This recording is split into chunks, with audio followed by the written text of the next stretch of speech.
Então,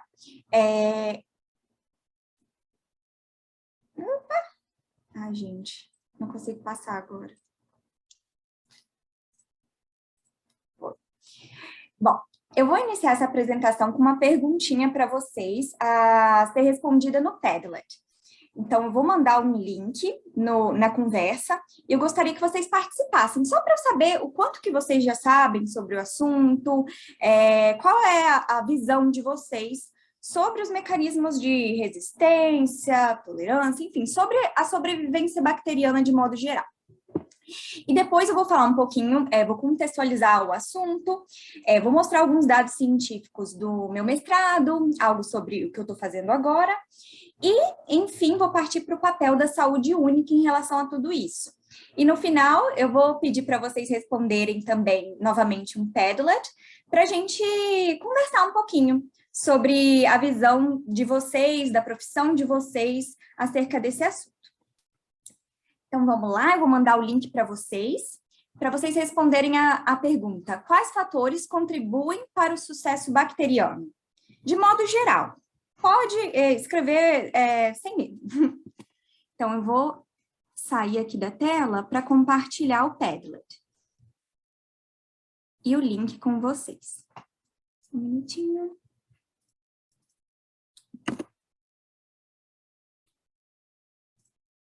Aqui no chat, aí vocês podem clicar e acessar a página do Padlet.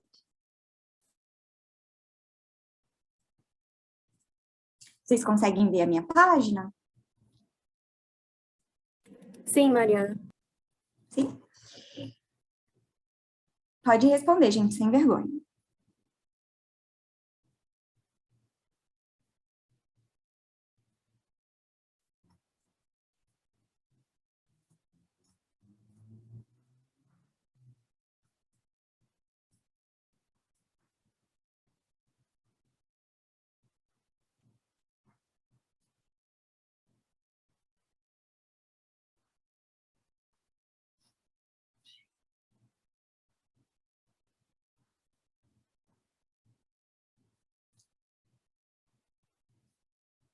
Bom, uma pessoa respondeu adaptação.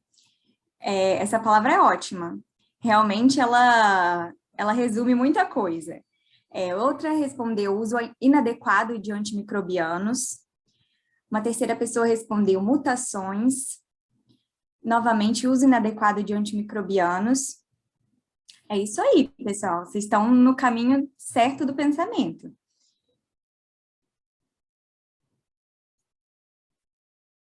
Bom, eu vou deixar aqui, vocês podem ir respondendo e podem acessar esse Padlet novamente. Variabilidade genética, ótimo. Resistência bacteriana, temperatura. Tudo isso, de certa forma, está, sim, envolvido com o sucesso bacteriano ao longo dos anos.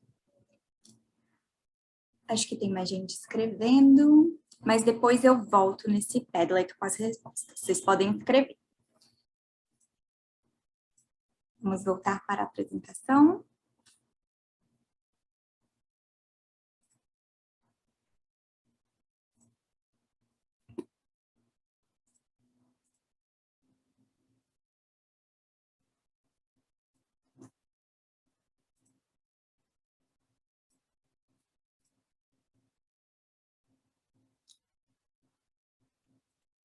Vocês conseguem ver no modo apresentação? Não? Ainda não. O que eu estou fazendo de errado?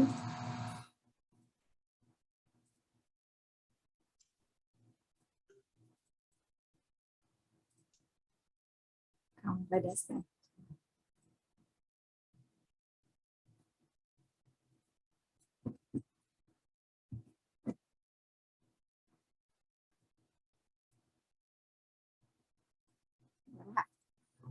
Oi, estão vendo? Foi. Continuando. Ótimo, agradeço as respostas. É isso aí, gente. Bom, esse slide ele mostra um pouquinho do contexto histórico, então, das bactérias ao longo do tempo. Aqui a gente pode ver nessa figura à direita o desenvolvimento de alguns agentes antimicrobianos ao longo do tempo e a emergência de resistência a essas drogas.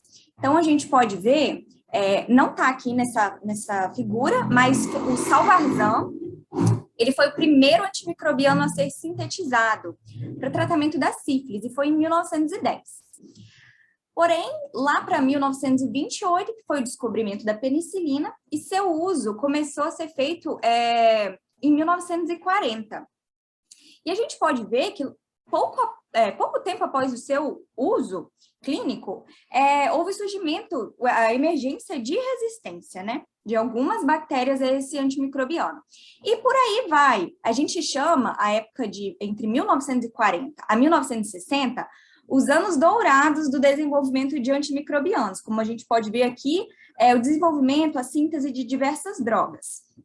Porém, atualmente, depois dos anos 2000, na verdade, houve um declínio no número de novas drogas. Então, não está sendo feito o descobrimento, o desenvolvimento de novas drogas. E isso é um grande problema. Bom, cada vez mais a gente vê notícias como essa. Superbactéria potencialmente mortal encontrada em carne de porco em supermercado,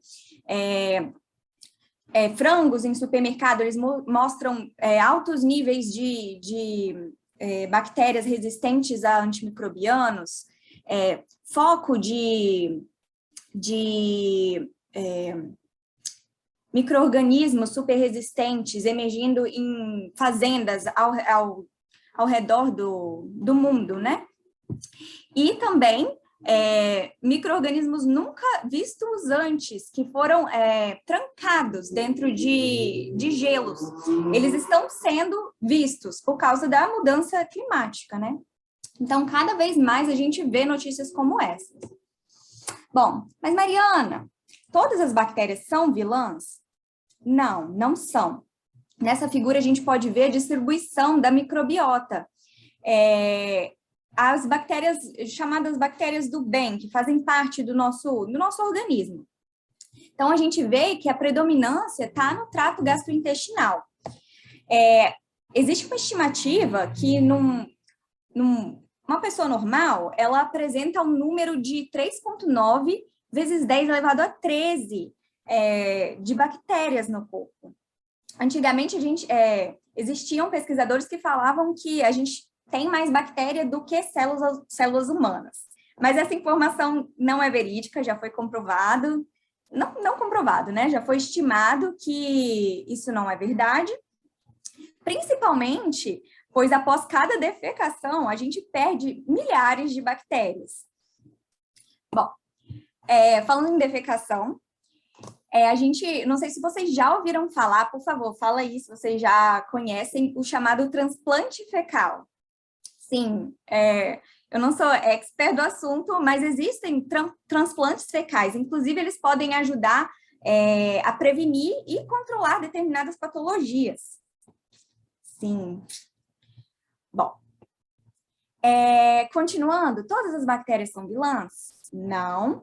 Aqui nessa figura, a gente pode ver que algumas bactérias presentes na natureza, elas são responsáveis, por exemplo, pela fixação do nitrogênio, pela solubilização de alguns nutrientes, mobilização do ferro, por exemplo, podem suprimir patógenos, enfim, diversas ações. E aqui eu tirei uma notícia, né, do New York Times e um artigo publicado na Nature, falando sobre o uso de bactérias para proteger plantações contra arsênio, por exemplo, e para melhorar o uso de biofertilizantes.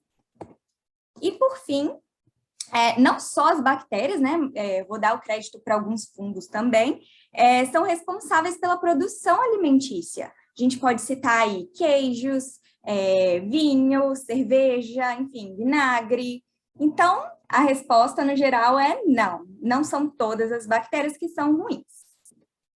Bom, e de onde vem o sucesso das bactérias? Como eu perguntei antes, e vocês responderam muito bem. Eu resumi em uma palavrinha, adaptação. Isso vale para vários, acho que praticamente todo ser vivo, né? a capacidade de adaptação permite o sucesso da espécie.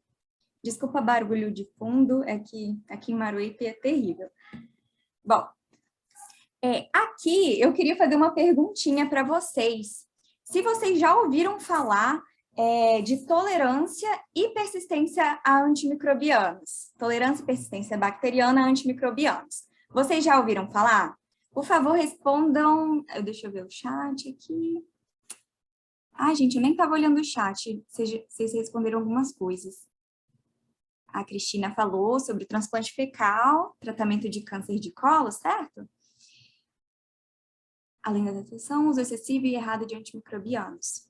Bom, vocês podem responder se vocês já conhecem os termos tolerância e persistência bacteriana, que vão ser, eu vou focar um pouquinho aqui a apresentação sobre esse assunto. Sim, a Ingrid está aí. Oi, Ingrid. Sim, Natália. Brunella, já ouvi falar sim. Vocês querem arriscar falar para mim o que significa?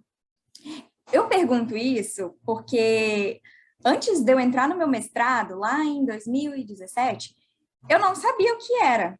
Eu simplesmente nunca tinha ouvido falar sobre persistência e tolerância aos antimicrobianos.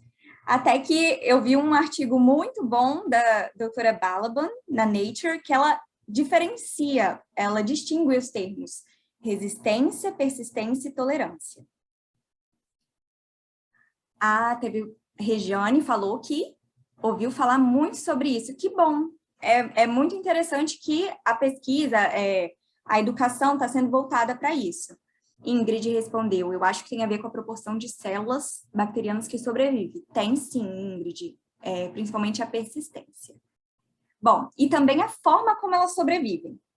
Vou continuar aqui a apresentação.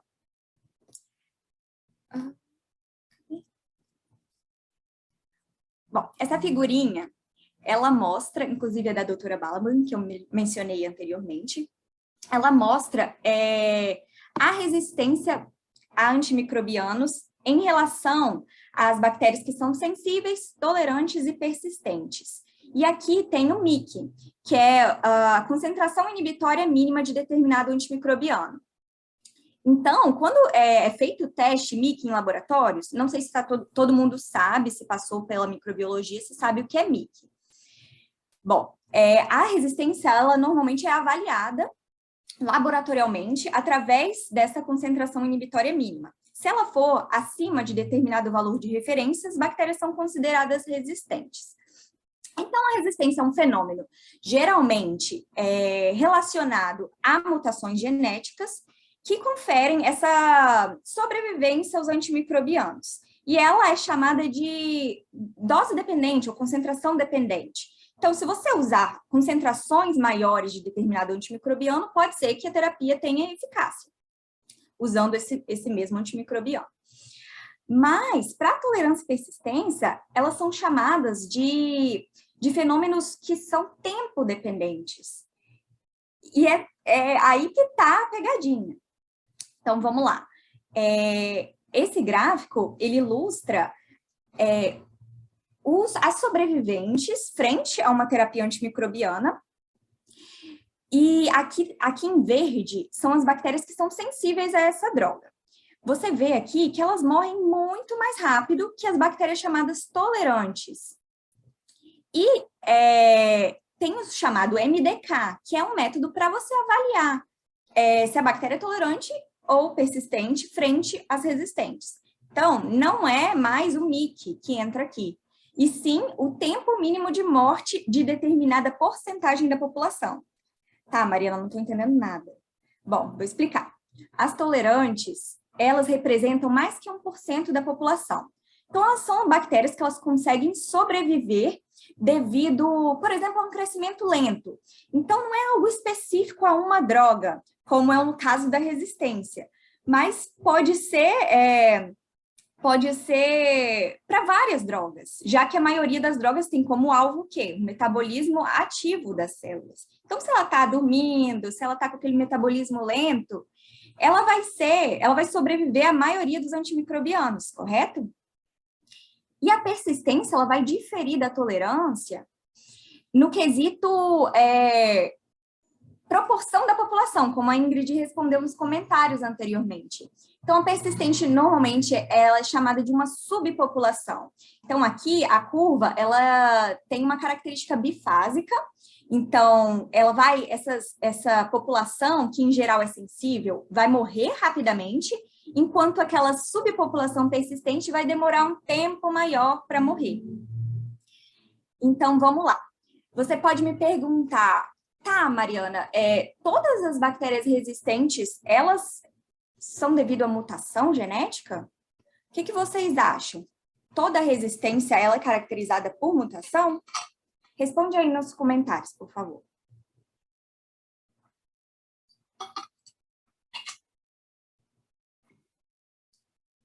Ninguém? Vou fazer uma perguntinha. Existem determinados antimicrobianos que são usados para bactérias gram-positivas que não servem para bactérias gram-negativas, certo? E tem a ver com alguma mutação genética, necessariamente? Não. Talvez pela característica da membrana. Não tem como um antimicrobiano passar. A vancomicina, uma molécula enorme, ela não passa na camada das células que são gram-negativas. E isso é uma resistência nata, que não precisou de uma mutação. Por isso tem as exceções. Mas eu estou generalizando aqui para vocês entenderem, tá bom? Então, vamos continuar. Bom, aí vocês me perguntam, mas Mariana, apenas 1% de sobrevivente, isso é relevante no caso das persistentes? Será que é? 1% não é nada. Bom, aí tem esse exemplo. Considerando uma bacteremia, que é uma infecção na corrente sanguínea, uma bacteremia com carga bacteriana de 10.000 unidades formadoras de colônia por ml. Esse paciente ele passa por um tratamento antimicrobiano.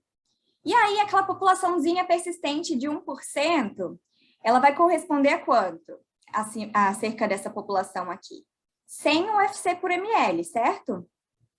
Vamos considerar um E. coli que tem um tempo de duplicação de cerca de 50 minutos.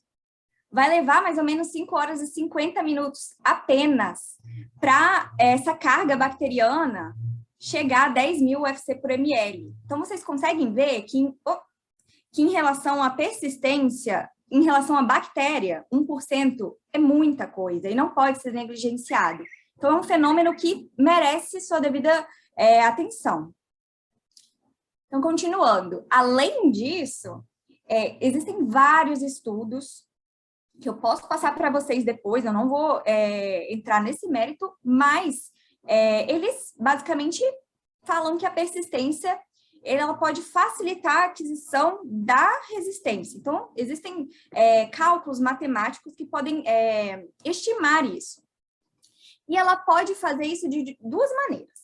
Ela vai aumentar aquele reservatório de células vivas e ela vai aumentar a taxa de mutação. E isso vai levar à resistência de modo mais rápido.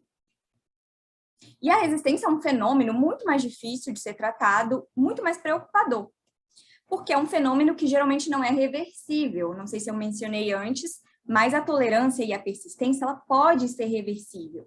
Porque, aí eu vou falar aqui, como acontece esse fenômeno. Ele pode acontecer de forma espontânea. Ou seja, a bactéria vai sempre vai ter uma subpopulação persistente, até como uma estratégia de sobrevivência. Então, caso aconteça algum estresse no futuro, ela tem aquela chance de continuar perpetuando no ambiente. E também é chamado em inglês de bet hedging, que é como um jogo de apostas. E também ela pode ser induzida. Ela pode ser induzida pela fome, por algum estresse, seja no pH, na temperatura, por fatores do sistema imune do hospedeiro, por drogas, que aí eu quero que vocês prestem atenção, que vai ser o meu foco, pelo menos foi o foco do meu mestrado. Então, pode ser induzida por drogas, Pode ser induzida pelo microambiente onde aquela bactéria está localizada. Por exemplo, a Mycobacterium tuberculosis, presente em granulomas no pulmão. Por exemplo, as bactérias dentro do ambiente do biofilme. Isso tudo vai gerar um estresse.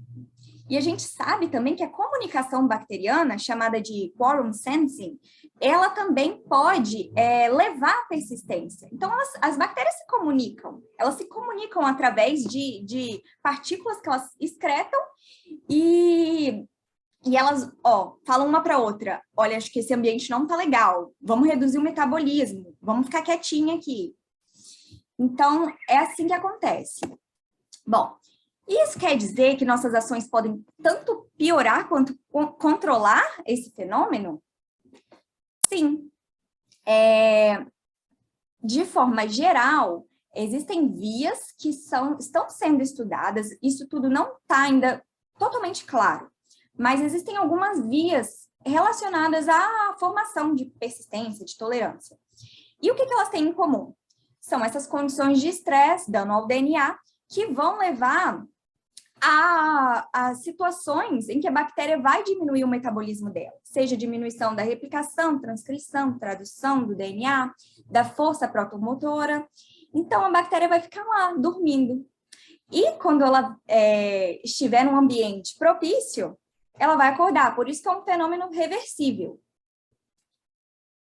Tá tudo certo aí, gente? Tá dando para entender? Vou continuar. Se tiverem dúvidas, podem falar. Bom, agora em relação ao meu mestrado.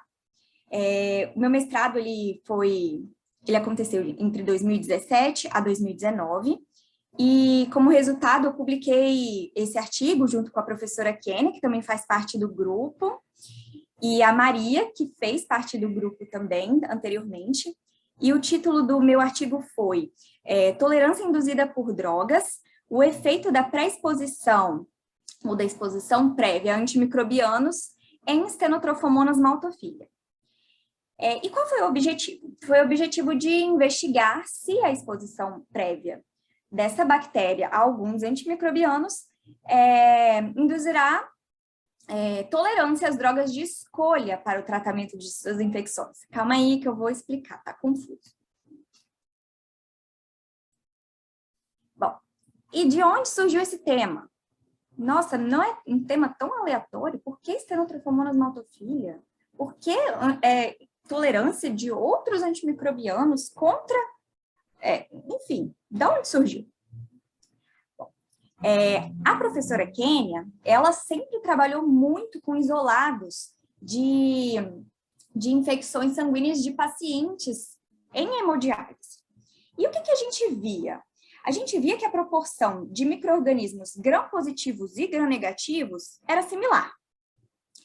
Majoritariamente presente o Staphylococcus aureus como gram-positivo e a Stenotrofomonas maltophilia como gram-negativo. Essa bactéria, eu sei que muita gente nunca ouviu falar, mas é uma bactéria ambiental. E aí que está o perigo. Bactérias ambientais são expostas a várias coisas, vários xenobióticos, várias coisas. Então, evolutivamente, ela é mais resistente à maioria das drogas, como é o caso dessa bactéria. Ela é naturalmente resistente a diversas drogas. Bom, continuando, esses pacientes, quando eles têm algum indicativo de infecção sanguínea, já se inicia uma terapia, sem nem saber o resultado da cultura do TSA. E é chamada de terapia empírica, baseada em evidências. Então, se a gente sabe que a maior parte dos isolados é de Staphylococcus aureus, e nem todo mundo sabe que é Stenotrofomonas maltophilia, enfim, eles já vão iniciar uma terapia com vancomicina, daptomicina e gentamicina, geralmente. A vancomicina e a daptomicina para cobrir o S. aureus e a gentamicina para cobrir os gram-negativos. Porém, a Stenotrofomonas maltophilia, a gentamicina não tem ação sobre essa bactéria. E aí surgiu a ideia, será que essa exposição prévia na terapia empírica vai levar a algum fenômeno? Eu sei que essas drogas não têm ação sobre esse micro-organismo, mas será que vai gerar algum estresse nela, de qualquer forma? E esse estresse, será que vai levar a um mecanismo de tolerância e persistência desse micro-organismo? Então, foi nossa hipótese. Nossa hipótese era que sim, que isso gerava um estresse. Bom, vocês estão conseguindo ver? Tá tudo certo? Sim, joia? Tá difícil ver a carinha de vocês e ver o slide ao mesmo tempo. Mas tudo bem, deixa eu continuar aqui. Bom, de forma geral, bem resumida, até porque eu não vou entrar em detalhes do artigo, enfim, eu posso falar disso no futuro, se vocês tiverem interesse, mandar o artigo. Mas, de forma geral, o que a gente realizou? A gente realizou uma exposição de Stenotrophomonas maltophilia a alguns antimicrobianos, daptomicina, gentamicina e vancomicina. E depois dessa exposição, a gente viu que a daptomicina parece que tinha algum efeito. E a gente comprovou a nossa hipótese através de alguns testes, como o CBM, que é a concentração bactericida mínima e a concentração inibitória mínima, o TD-teste, que eu vou falar para vocês de forma mais detalhada, porque é um teste muito interessante para detectar de forma fácil as tolerantes e persistentes, fácil e barata. E a curva de tempo de morte, que já não é um teste tão fácil e barato assim.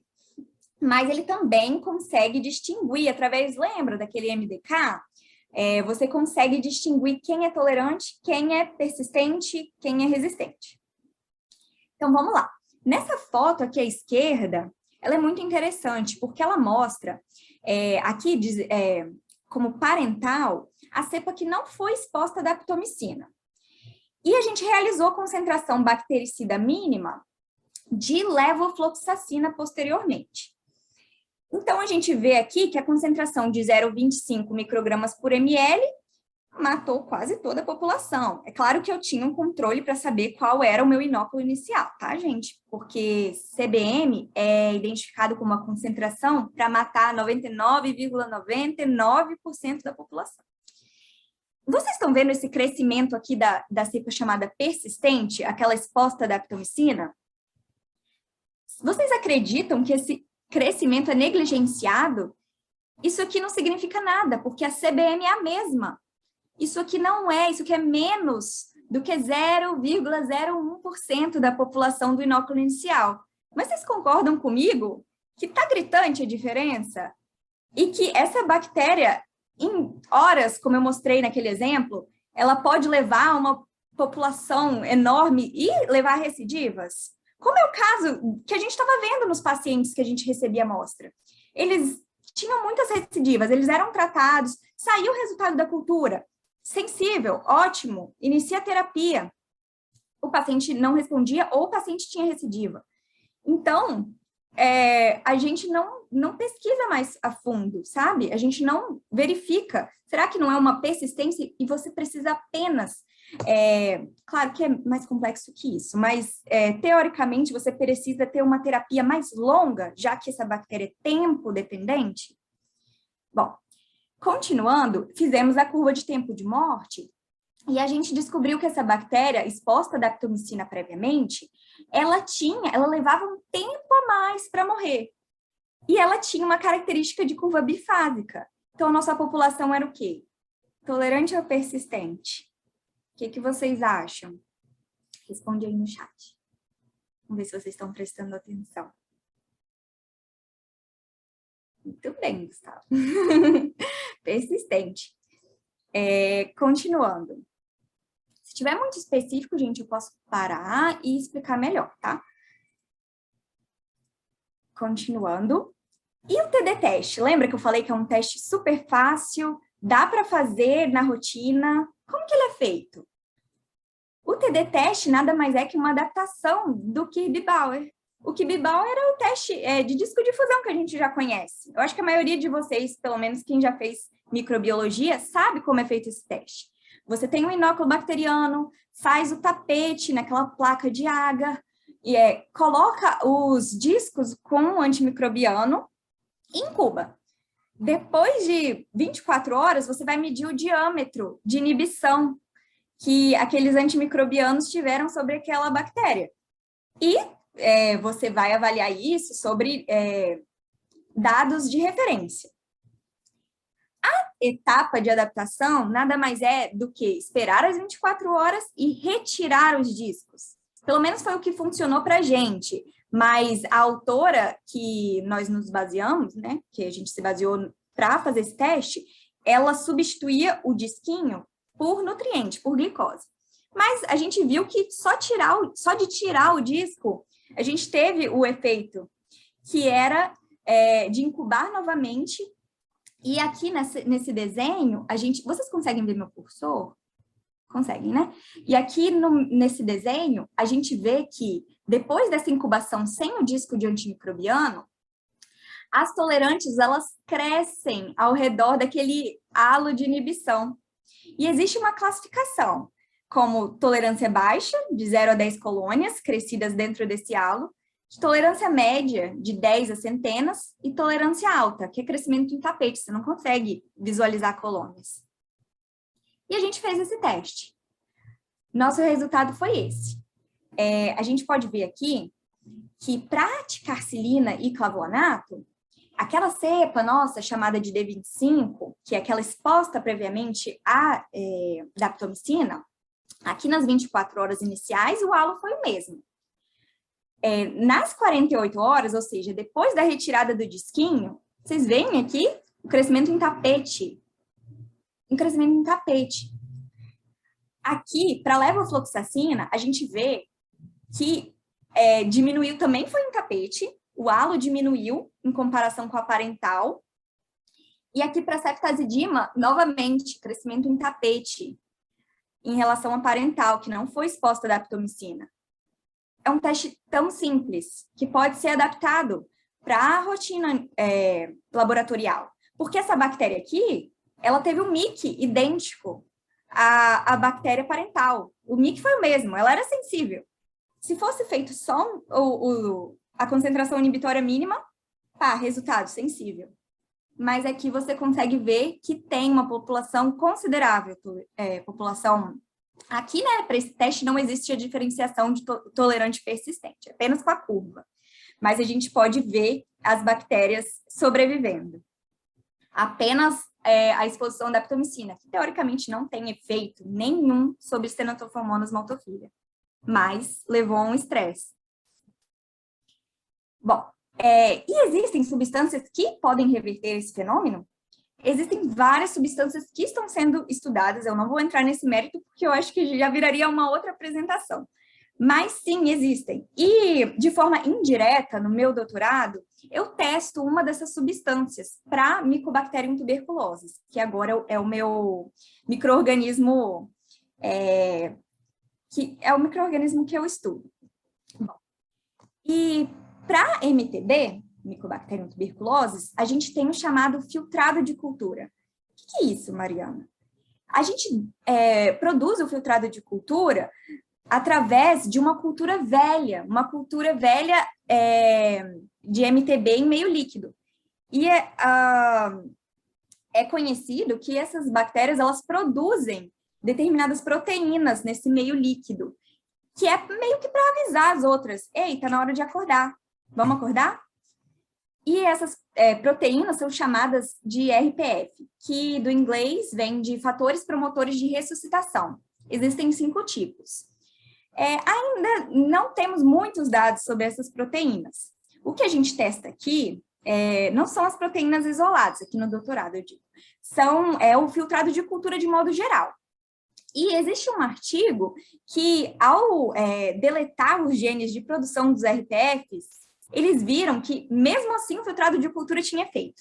Ou seja, existem outras coisas, além dos RPF, presentes nesse filtrado de cultura, que tem ação na ressuscitação. Eu sei que a palavra está errada, não é ressuscitação, porque a bactéria não morreu, mas na ativação do metabolismo dessas bactérias. Bom, e como a saúde única, então, pode atuar nesse contexto de sobrevivência bacteriana? Aqui nessa figurinha, a gente tem imagem, né, de alguns animais utilizados na produção, na pecuária. Aqui, a dispensação de antimicrobianos, o descarte de antimicrobianos, o uso de pesticidas, herbicidas na agricultura, e animais também silvestres, e como tudo isso está interligado. E eu vou falar mais um pouquinho sobre isso aqui. Bom, na visão que é centrada em saúde humana apenas, existe a pesquisa de micro-organismos em hospitais e serviços de saúde. Esse é o foco. A vigilância é apenas do uso de antimicrobianos em humanos. E há um controle também de resíduos hospitalares. Já na visão do One Health, a gente tem, além da pesquisa desses micro-organismos, da visão centrada em humanos, ela considera compartimentos ambientais, microbiomas animal, aqueles microbiomas presentes nos rios, solo, no esgoto. Ela também controla a dispensação em animais, sejam eles domesticados ou de criação, e uso em plantas, como os pesticidas e herbicidas que eu citei anteriormente. E a atenção na visão da One Health aos dejetos também produzidos pela indústria, pelo esgoto doméstico, pela agricultura. Então, uma visão mais holística. E qual é a solução? Bom, a solução é investimento em pesquisa e educação, como a gente já está fazendo aqui, o One Health é parte dessa mudança, porque a gente está iniciando aqui, educando os profissionais do presente, né? E também tem um curso que a professora Raquel coordena, que é o GITO, que ele também faz parte dessa mudança. Criação de leis e regulamentações, principalmente que considerem fatores como comércio mundial, conflitos e guerras, deslocamentos, migração humana e animal. A gente sabe que muitos animais eles são responsáveis por essa resistência a antimicrobianos, aves, por exemplo. Então, tem que haver um controle não só da migração, das viagens que a gente faz para outro país, mas também a migração dos animais. E eu sei que é clichê, a gente sempre fala sobre isso, é a colaboração e integração entre os profissionais. Não é só ter vários profissionais em determinado serviço de saúde ou equipe, enfim, é ter essa conversa, essa troca, na verdade. Perguntar para o outro, pedir a opinião do outro. Continuando. Então, vocês podem se questionar. Mas, Mariana, isso quer dizer que nós devemos controlar o uso de antimicrobianos em humanos, animais e no meio ambiente, evitando o desequilíbrio dos microbiomas existentes, evitando também induzir fenômenos de sobrevivência bacteriana. Tudo isso controlando também onde e como você joga fora os dejetos desse uso e contando com um trabalho interprofissional, políticas públicas adequadas e investimentos em pesquisa. Além de não ser fácil, ainda é difícil. Bom, agora, para finalizar, eu gostaria que vocês entrassem em outro Padlet para responderem como eu, profissional da saúde, posso atuar de modo a minimizar o impacto do uso de antimicrobianos no contexto da saúde única. Eu vou mandar aqui o link para vocês e eu gostaria que a gente conversasse um pouquinho. E vocês, que a gente trocasse, né? Experiências, vocês podem dar exemplos, falarem sobre situações que já aconteceram, e a gente conversa sobre isso agora no final. E eu gostaria de agradecer as minhas filhas gatinhas, Sami e Anja, que estão aqui dormindo do meu lado, e, claro, as 5 gatas que eu tenho aqui, esperando um lar permanente. Vou fazer o meu aqui. Quem quiser adotar, por favor, meu e-mail tá aí. Então, vamos lá para o Padlet. Vou mandar o link para vocês. Joia? Só um minutinho.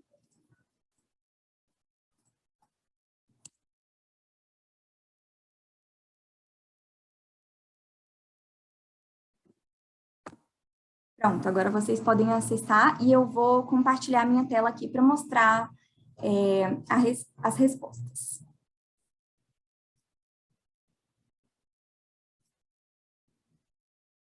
Compartilhar. Vocês conseguem ver, gente?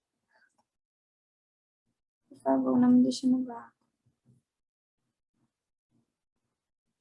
Essa respostinha aí foi eu que fiz.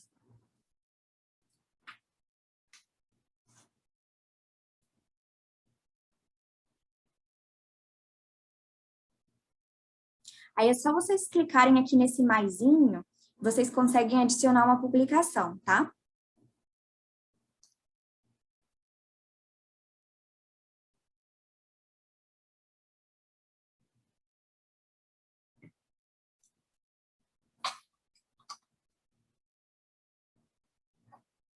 Se puderem, vocês podem colocar, como eu fiz do lado, a profissão de vocês e o textinho.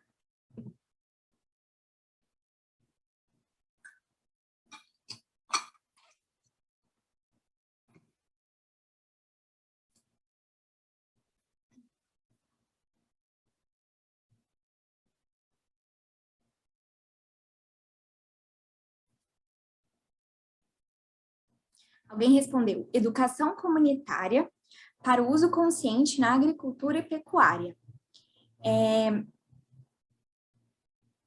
Qual é a sua profissão? A médica veterinária. Respondeu, regularização e legalização ao controle do uso de antibióticos, sendo permitido somente com prescrição pelos médicos veterinários, no caso dos animais. E como é feito atualmente? Se você puder responder no comentário, que outro profissional pode liberar esse antimicrobiano que não seja o médico veterinário?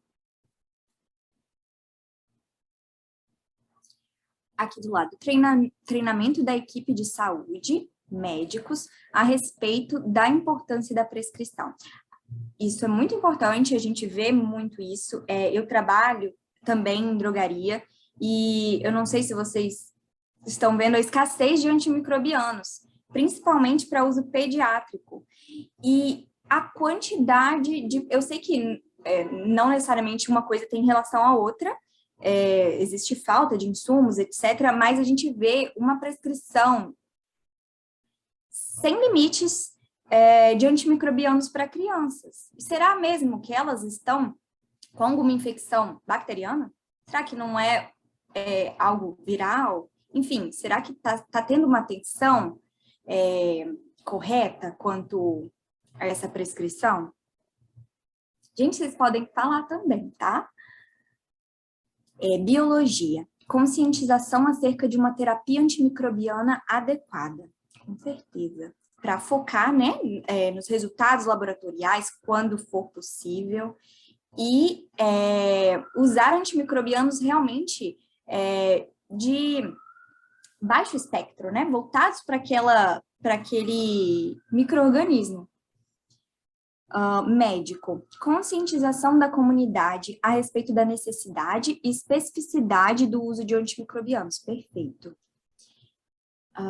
Médico veterinário, atualização sobre o uso correto de antimicrobianos em animais de produção e os tempos de carência e resíduos nos produtos de origem animal, bem como o descarte correto dos medicamentos vencidos ou em desuso. Muito importante isso.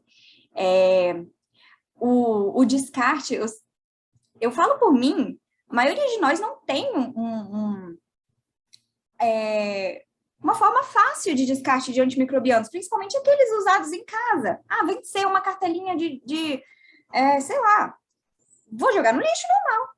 Onde que eu vou jogar? Vou ter que me deslocar até outra cidade para achar um local que faz a coleta correta, sabe? Ou às vezes a pessoa nem sabe que existem locais para isso. Então, além da educação, promover mais uma coleta adequada, certo? Bom, e a gente sabe também que muitos dos dejetos, principalmente desses animais de produção, eles não são tratados. A gente viu isso em outras palestras daqui mesmo, que esses dejetos, né, essas fezes não tratadas, se elas são descartadas em rios, lagos, enfim, isso é uma tragédia. Faltou alguém? Médica veterinária pela saúde única. Tem um link para políticas públicas nacionais e globais. São 2 links. Muito bacana. Que a gente pode ver isso depois, ter acesso. Farmacêutico, mais um colega de profissão, através da implementação de programas de gerenciamento de antimicrobianos nos hospitais. O farmacêutico tem um papel muito importante também nos hospitais. E também como parte, né, daquela comissão de controle de infecções hospitalares. Eu acho que eu li todos, gente. Me ajuda. Li todos, sim? Então, eu vou descompartilhar aqui. Eu gostei muito da participação de vocês, apesar de vocês ficarem com vergonha de mostrar o rosto e conversar, eu vi que vocês participaram muito do Padlet. É uma ideia muito legal, que às vezes eu também, como aluna, fico com vergonha de falar e falar alguma coisa errada, ou, enfim. E eu achei muito bacana que vocês compartilharam lá. Se vocês tiverem alguma dúvida, alguma contribuição, eu mostrei, claro, 1% do que existe sobre o assunto. Tem muita coisa mesmo. Quanto mais você procura, mais você encontra. E é claro que eu mostrei a minha experiência e a minha visão sobre o assunto através das minhas pesquisas. E é um assunto muito interessante, é muito bacana de ser estudado, e é legal que a gente está vendo mais e mais publicações sobre o assunto, né? Sobre mecanismos que não são de resistência bacteriana. E eu acho legal todo mundo ficar sabendo, principalmente vocês da graduação. E é isso, eu agradeço a oportunidade.